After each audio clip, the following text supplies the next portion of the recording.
Hello, നിത്ര ടോക്സിലേക്ക് എല്ലാവർക്കും വലിയൊരു സ്വാഗതം. കാറ്റത്തെ കിളിക്കൂടിൻ്റെ പുതിയ വിശേഷം കണ്ടാലോ? അപ്പം നമ്മളെ ഭാസ്കരനച്ചനെയൊക്കെ ധിക്കരിച്ചിട്ട് നമ്മളെ നിധി എന്തായാലും തീരുമാനം എടുത്തിട്ടുണ്ട് സുഭാഷ് ചേട്ടന് വേണ്ടിയിട്ട് സുനന്ദയെ പെണ്ണ് ആലോചിക്കണമെന്ന്. അപ്പം നമ്മളെ നിധിയുടെ വാക്ക് കേട്ടിട്ട് അനിയന്മാരും അവസാനം അതിന് തയ്യാറാവുകയാണ്. നിധിയോട് നോ പറയാൻ കഴിയാതെ വരികയാണ് അവർക്ക്.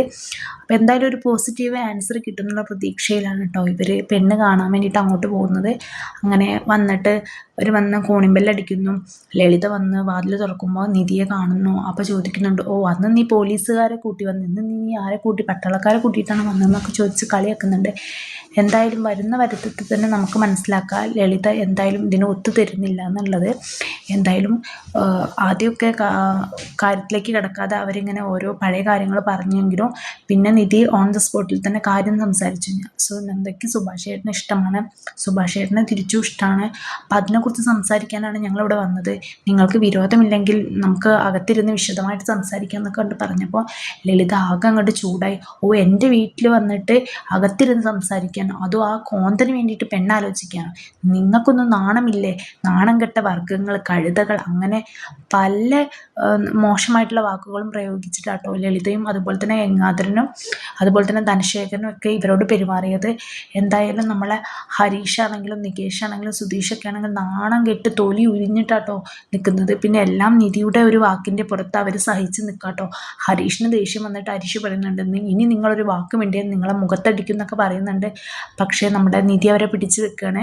സമാധാനപ്പെടാൻ പറഞ്ഞിട്ട് കാര്യം നടക്കുമല്ലോ എന്നുള്ള പ്രതീക്ഷയിൽ സുനന്ദയാണെങ്കിൽ നിന്ന് കരയുന്നുണ്ട് കേട്ടോ. ഇത്രയും അവർ സംസാരിച്ചിട്ടും ഇങ്ങനെയൊക്കെ ചൂടായി പറഞ്ഞിട്ടും സുനന്ദ ഒരു വാക്ക് പോലും പറയുന്നില്ല കേട്ടോ, എതിർക്കുന്നൊന്നുമില്ല. അവൾ ആ സമയവും കരഞ്ഞുകൊണ്ടിരിക്കുകയാണ് ചെയ്യുന്നത്. സുനന്ദയുടെ അച്ഛനാണെങ്കിൽ പറയുന്നുണ്ട്, നിങ്ങൾക്കൊന്നും നാണമില്ലേ ഈ വീട്ടിൻ്റെ മുറ്റത്ത് വന്നിട്ട് ഇങ്ങനെയൊക്കെ ചോദിക്കാൻ? കുറച്ചെങ്കിലും മര്യാദയുണ്ടോ? നീ പഠിച്ച പെൺകുട്ടിയാണെന്നാണല്ലോ പറഞ്ഞു കേട്ടത്, അവിടെ നിനക്ക് സാമാന്യ മര്യാദയൊന്നും പഠിപ്പിച്ച് തന്നിട്ടില്ലേ എന്നൊക്കെ ചോദിക്കുന്നുണ്ട്. എന്തായാലും ഇവളുടെ വാക്ക് കേട്ട് നിങ്ങളിവിടെ വന്ന് നിൽക്കുക, നിങ്ങൾക്ക് നാണമില്ലേ? നിങ്ങൾക്കറിയില്ലേ അതാണ് ഇതാണെന്നൊക്കെ പറഞ്ഞിട്ട് ലളിത അങ്ങേ അറ്റം വരെ പറയുന്നുണ്ട് കേട്ടോ. പഴയ കാര്യങ്ങളൊക്കെ പറയുന്നുണ്ട്. ഒന്നുമില്ലെങ്കിൽ അവരുടെ പ്രായത്തിൻ്റെ വ്യത്യാസം നിങ്ങൾക്കറിയില്ലേ? 12 വയസ്സിൻ്റെ വ്യത്യാസമുണ്ട്. എൻ്റെ മോള് മുട്ടിൽ കഴിയുമ്പോൾ അവന് 15 വയസ്സാണ്. അവൻ 10ാം ക്ലാസ് കഴിഞ്ഞ് അന്നത്തെ കാലം തൊട്ടേ അവൻ കൂലിപ്പണിക്ക് പോയി നിന്ന ചെക്കനാണ്. അങ്ങനെ ഒരാൾക്ക് എൻ്റെ മോളെ പെണ്ണ് കൊടുക്കില്ല. ദുബായിൽ നല്ലൊരു ആലോചന വന്ന് നിൽക്കുകയാണ്, അപ്പം ഞങ്ങൾ അതേ കൊടുക്കുള്ളൂ എന്നൊക്കെ പറഞ്ഞിട്ട് ലളിത ഇവരോട് ദേഷ്യപ്പെട്ടുകൊണ്ടിരിക്കുകയാണ്. ഇതൊക്കെ കേട്ടുകൊണ്ട് നാട്ടുകാർ കുറച്ച് ആൾക്കാരൊക്കെ പുറത്ത് നിൽക്കുന്നുണ്ട് കേട്ടോ. അപ്പം അവരുടെ മുന്നിലൊന്ന് കുറച്ചും കൂടി ഒന്ന് അഭിനയിച്ചിട്ടൊക്കെ നമ്മളെ ലളിത പറയുന്നുണ്ട്, നിങ്ങൾ കണ്ടില്ലേ എൻ്റെ മോൾക്ക് ഒരു പെണ്ണാലോചന വന്ന് നിൽക്കുകയാണ്, അവരുടെ വീട്ടുകാരറിഞ്ഞ് എന്ത് വിചാരിക്കും, ഇവർ വന്നിട്ട് ഞങ്ങളെങ്ങനെ ശല്യപ്പെടുത്തുന്നത് നിങ്ങൾ കണ്ടില്ലേ, നിങ്ങൾ ആരും എന്താ ഇടപെടാത്തതെന്നൊക്കെ നാട്ടുകാരോടും സുനന്ദയുടെ അമ്മ കരഞ്ഞുകൊണ്ടൊക്കെ പറയുന്നുണ്ട് കേട്ടോ. ആ സമയത്ത് നാട്ടുകാർ കയറി ഇടപെടുകയാണ്. അവർ പറയണേ, ഇനി ഇവിടെ നിൽക്കണ്ട, നിങ്ങൾ പോയിക്കോളൂ, ഇവർക്ക് താല്പര്യമില്ലാത്ത കാര്യത്തിൽ നിങ്ങൾ എന്തിനാ കയറി ശല്യം ചെയ്യുന്നത്, സുധീഷ് നീ അനിയന്മാരെയും കൂട്ടി ഇവിടുന്ന് പോയിക്കോ എന്ന് പറയണേ. അങ്ങനെ സുധീഷ് പറഞ്ഞു, ഇനി ഇവിടെ നിന്നാൽ ശരിയാവില്ല, നമുക്ക് പോവാമെന്ന് പറഞ്ഞ് പോവാൻ നിൽക്കുകയാണ്. അപ്പോൾ നമ്മുടെ നിധിയാണെങ്കിൽ ഒന്ന് തിരിഞ്ഞു നോക്കുന്നുണ്ട് സുനന്ദയുടെ മുഖത്തേക്ക്. സുനന്ദ ആ സമയത്തും കരഞ്ഞുകൊണ്ടിരിക്കുക. സുനന്ദയുടെ അകത്ത് കയറി പോകാൻ ഒരുപാട് തവണ പറഞ്ഞതാട്ടോ. പക്ഷെ സുനന്ദ ഇവരുടെ സംസാരം കേട്ട് ഇങ്ങനെ നിൽക്കുകയാണ് ചെയ്തത്. എന്തായാലും ഒട്ടും പ്രതികരിക്കാത്തൊരു ക്യാരക്ടറായി പോയിട്ടോ നമ്മുടെ സുനന്ദയുടെ. കുറച്ചെങ്കിലും പ്രതികരിക്കാൻ പറ്റിയിരുന്നെങ്കിൽ, പ്രതികരിക്കുന്നൊരു ക്യാരക്ടറായിരുന്നെങ്കിൽ ഇത്രത്തോളം പ്രശ്നങ്ങൾ വഷളാവില്ലായിരുന്നു എന്ന് തോന്നുന്നുണ്ട്. കാരണം അവൾ അത്രമാത്രം സൈലൻ്റ് ആയിട്ടാണ് നിൽക്കുന്നത്. ഒരു കാര്യത്തിനും, വീട്ടുകാർ പറയുന്ന ഒരു കാര്യത്തിനും ആ കുട്ടി പ്രതികരിക്കുന്നേ ഇല്ല.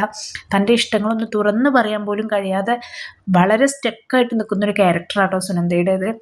അതിൽ നിന്നൊരു മാറ്റം ഉണ്ടാവുന്ന ഒരു പ്രതീക്ഷ വേണ്ടെന്നാണ് എനിക്ക് തോന്നുന്നത്. സുനന്ദ ഇങ്ങനെ നിൽക്കുന്നിടത്തോളം കാലം എന്തായാലും സുഭാഷ് ചേട്ടനുമായിട്ടുള്ള ഒരു തുറന്ന വിവാഹം ഉണ്ടാവാൻ സാധ്യതയില്ല എന്ന് നമുക്ക് ഊഹിക്കാവുന്നതേ ഉള്ളൂ കേട്ടോ. ഇനി വല്ല മിറാക്കിൾ സംഭവിച്ചാൽ അത്രയേ ഉള്ളൂ. എന്തായാലും സുഭാഷ് ചേട്ടനുമായിട്ടുള്ള വിവാഹാലോചന വീട്ടുകാരുമായിട്ട് പോയി നടത്തി കഴിഞ്ഞാൽ ഇത് നടക്കുമെന്നുള്ള പ്രതീക്ഷയിലാട്ടോ നിധി മുന്നോട്ട് പോയത്. അപ്പോൾ ആ കാര്യം എന്തായാലും നടക്കാതെ പോയിട്ടുണ്ട്. കാര്യങ്ങളൊക്കെ ഇത്രത്തോളം എത്തിയത് നമ്മുടെ സുഭാഷ് ചേട്ടൻ പോലും അറിഞ്ഞിട്ടില്ല കേട്ടോ. സുഭാഷ് ചേട്ടൻ അറിഞ്ഞു കഴിഞ്ഞാൽ ഇതിൻ്റെ പിന്നിൽ എന്തൊക്കെയാണ് ഉണ്ടാവുക നമുക്ക് എന്തായാലും നോക്കാം. സുഭാഷ് ചേട്ടന് സുനന്ദയോട് ഇഷ്ടമുണ്ടെങ്കിൽ പോലും ഇങ്ങനെ ഒരു കൂടിയാലോചനയ്ക്ക് താല്പര്യമുണ്ടോ, ഈ ഒരു ബന്ധത്തിന് താല്പര്യമുണ്ടോ ഇല്ലേ എന്നുള്ള കാര്യമൊക്കെ സംശയമാണ്. അപ്പോൾ അതിൻ്റെ പിറകെ ഇനി എന്തൊക്കെ ഉണ്ടാവും എന്നൊക്കെ നമുക്ക് വെയിറ്റ് ചെയ്ത് കാണാം. അപ്പോൾ ആരെങ്കിലും ചാനൽ സബ്സ്ക്രൈബ് ചെയ്യാതെയാണ് കാണുന്നതെങ്കിൽ തീർച്ചയായും സബ്സ്ക്രൈബ് ചെയ്ത് സപ്പോർട്ട് ചെയ്യാൻ മറക്കരുതേ. അപ്പോൾ ഇതുപോലുള്ള റിവ്യൂസിനായിട്ട് എൻ്റെ ചാനൽ ഫോളോ ചെയ്യുക. ബൈ.